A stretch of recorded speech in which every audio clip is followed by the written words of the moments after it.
আজকে অনেকদিন পর একটু চিকেন রান্না করবো একটু অন্যরকমভাবে, মানে প্রতিদিন একই রকম চিকেন খেতে খেতে মানে তেল মশলা দিয়ে পেঁয়াজ রসুন আদা পেঁয়াজ রসুন দিয়ে খেতে খেতে একটু একঘেয়ে হয়ে গেছে। তো বর বললো যে ঘরে কি সবজি আছে সেই সবজিগুলো দিয়ে আজকে একটু চিকেন রান্না করে। তো ঘরে দেখলাম তেমন কিছুই ছিল না, পেঁপে আর আলু ছাড়া। তো হঠাৎ করে মনে হলো যে একদম সিম্পলভাবে আলু আর পেঁপে দিয়ে আজকে চিকেনটা রান্না করবো। এখানে আলু আর পেঁপেটাকে কেটে রেখেছি, আর এখানটাতে চিকেনটাকে একদম একটু ছোট ছোট করে সাইজ করে নিয়ে রেখেছি, ধুয়ে ভালো করে রেখে দিয়েছি। এখানটাতে আমি একটু পেঁয়াজ আর কাঁচা লঙ্কা রেখে দিয়েছি কেটে।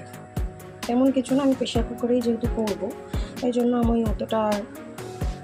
যেহেতু প্রেশার কুকারে করবো তাই জন্য আমার অতটা টাইম লাগবে না, খুব অল্প সময়ের মধ্যে তাড়াতাড়ি করে হয়ে যাবে। তাই প্রথমে একটু দিয়ে দিলাম প্রেশার কুকারে সাদা তেল দিয়ে দিলাম। সাদা তেলটা একটু গরম হয়ে উঠলেই, তেলটা বেশ ভালো গরম হয়ে গেছে এবার, যেহেতু তেলটা বেশি গরম হয়ে গেছে তো সেই জন্য আমি এখানটা একটুখানি লবণ দিয়ে দিচ্ছি প্রথমে। তাতে কী হবে কি, আমি যে সবজি এবং চিকেনটা দেবো তার জন্য তেলটা ছিটকে আসবে না। তো যাই হোক, এবার এখানটাতে আমি এখানটাতে কি করবো, আমি কেটে রাখা এবার এখানে কি করব, আমি এই তেলের মধ্যে কেটে রাখা আলু আর টমেটো দিয়ে দিলাম। যাই হোক, এবার এর মধ্যে আমি চিকেনটা দিয়ে দেবো।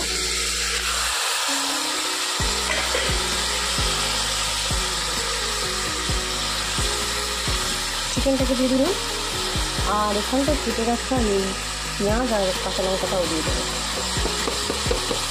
দিয়ে আর অল্প সামান্য লবণ অ্যাড করে দেবো।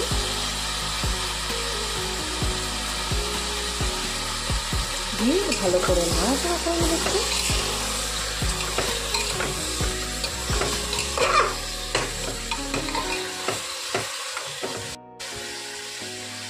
সো এখানে নাড়াচাড়া করে দিয়েছি, এবার পরিমাণ মতো জল দিয়ে দিচ্ছি। এখানে বিশেষ কিছু দেবো না, এই পাউচিংয়ের যে একটা সস আনা হয়েছে সেই সসটা আমি এখানটা খানিকটা দিয়ে দেবো। এতে কি হবে কি, একটু ঝাল ঝাল লাগবে, খেতে টেস্ট লাগবে, এই আর কি, আর কিছুই না। আর এখানটা দিয়ে দেবো আমি অল্প করে জিরের গুঁড়ো দিয়ে দিলাম, আর একটুখানি দেবো, ব্যাস জিরের গুঁড়ো দিয়ে দিলাম। এবার আর একবার একটু নাড়াচাড়া করে সবগুলোকে আবার একটু ভালো করে নাড়াচাড়া করে নেবো। বেশ একটা ঝাল ঝাল ভাব আসবে এবং খেতেও ভালো লাগবে। তো সেই জন্য এরকম একটা রেসিপি তৈরি করার মনে হলো। এদিকে চিকেনটাও খাওয়া হলো এবং চিকেনের সমস্ত পুষ্টিগুণটাও হলো, আবার এই দিকটায় আমার তেল মশলাটাও খাওয়া হলো না। সো একেবারে হলুদ ছাড়া রান্না করলে একটু ফ্যাকাশে লাগবে, তাই একদম 1 চিমটি মতন হলুদ দিলাম, দিয়ে আবার একটু নাড়াচাড়া করে নেবে। ব্যাস হয়ে গেছে। এবার এটাকে আমি ঢাকনা লাগিয়ে সিটি ওঠার জন্য অপেক্ষা করব। যেহেতু এখানে কাঁচা লঙ্কা আর পাউচুংয়ের সস দিয়েছি আমি, তাই জন্য আর এক্সট্রা করে আমি লঙ্কার গুঁড়ো দিলাম না। যারা একটু ঝাল খেতে বেশি পছন্দ করেন বা তারা একটু বেশি করে ঝাল দেওয়ার জন্য লঙ্কার গুঁড়ো ব্যবহার করতেই পারো। তো এবার আমি এটাকে ঢাকনা লাগিয়ে প্রেশার কুকারে সিটি ওঠা পর্যন্ত অপেক্ষা করব। ঢাকনা লাগিয়ে দিয়েছি, এবার প্রেশার কুকারে সিটি উঠলে তারপরে এটাকে নামিয়ে দেখবো হয়ে গেছে কিনা।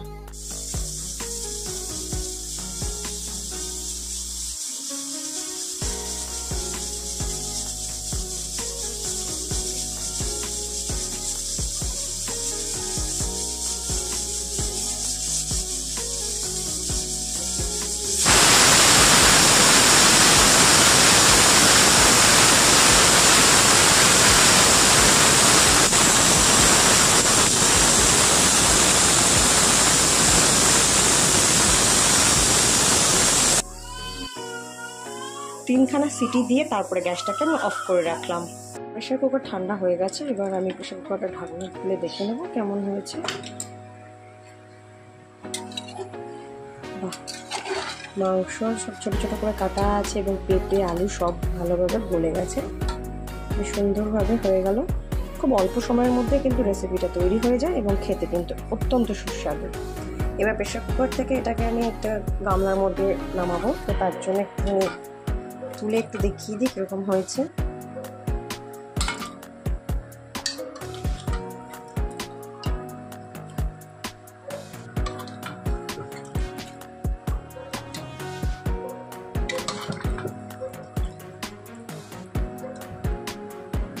আজ অনেক দিন পর এই রকমভাবে চিকেন রান্না হলো। আমাদের আগে খুব মাঝে মাঝে এরকমভাবে খাওয়া হতো, কিন্তু অনেক দিন পর এখন এইরকমভাবে চিকেনটা রান্না হয়েছে।